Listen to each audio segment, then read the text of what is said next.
بسم اللہ الرحمن الرحیم۔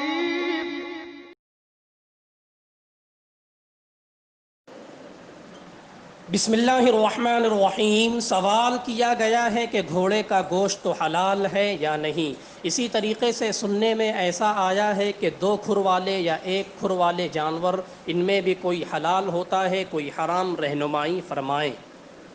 جی، احناف کے نزدیک گھوڑے کا گوشت تو مکروہ تنزیہی ہے، لہذا بہتر یہ ہے کہ گھوڑے کا گوشت تو نہ کھایا جائے۔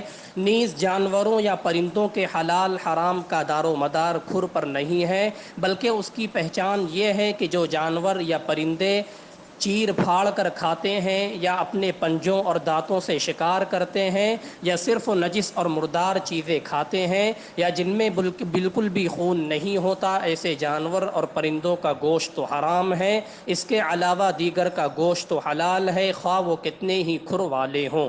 دیکھیے کتاب النوازل جلد نمبر 17 صفحہ نمبر 411۔